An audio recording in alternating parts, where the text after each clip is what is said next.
அவங்க அப்பா கால்ல கையிலையாவது விழுந்து உன் தங்கச்சிக்கு கல்யாணத்தை முடிச்சிடலான்னு பார்த்தேன். அதுக்கு கூட அவங்க அப்பா லாயக்கு இல்லைன்னு உன் பொண்டாட்டிய கூட்டிட்டு வந்துட்டியப்பா. நீ எவ்வளவு நாளைக்குப்பா உன் பொண்டாட்டி பேச்சே கேட்டுட்டு அவன் பின்னாடியே தெரிய போற? நீயே சொல்ல, அவன் அந்த இடத்துல இல்லன்னா இப்படி எல்லாம் நடந்திருக்குமா? உன் தங்கச்சிக்கு ஒரு நல்லது நடந்துடணும் தான் கோவிலுக்கு போறோம்னு போய் சொல்லிட்டு அவன் வீட்டுக்கு போனோம்.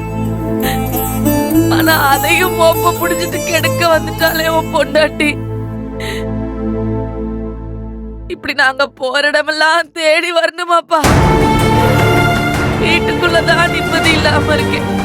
இப்படி தேடி வந்து உன் தங்கச்சி வாழ்க்கைய கெடுக்கிறாளேப்பா. ஏற்கனவே அவளை நம்பி நம்ம வீட்டுக்குள்ள செத்து பொழைச்சதை நீயும் தானே பார்த்த. மறுபடியும் அவ சாவணுமா? இல்ல நாங்க எல்லாரும் சாவணும்னு அவ ஆசைப்படுறாளா? கேட்டு சொல்லு. நான் செத்துறேன்ப்பா, நான் செத்துறேன். என்ன மகிழ்ச்சி பண்ண போற? எப்படாதக்கா, நான் சாக மாட்டேன். உள்ள போய் தூக்கல தூக்கிடுவேன். பயப்படுறியா? என் பொண்ணை எப்படி விட்டுட்டு அவ்வளவு சீக்கிரமா சாக மாட்டேன். அவளுக்கு ஏதாவது ஒரு நல்லது நடந்துடணும். அதை நடத்தி காட்டிட்டு செத்து போயிடு. சாக மாட்டேன்.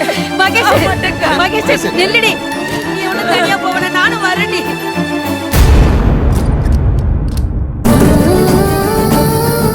எல்லாமே என்னாலதான்.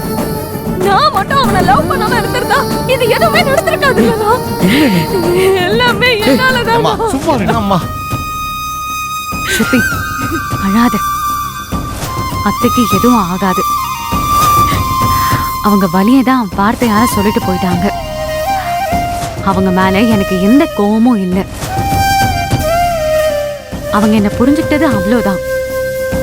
இது எல்லாமே உனக்காக தானே. நீ மட்டும் நம்பிக்கையை இழந்துடாத. சரியா?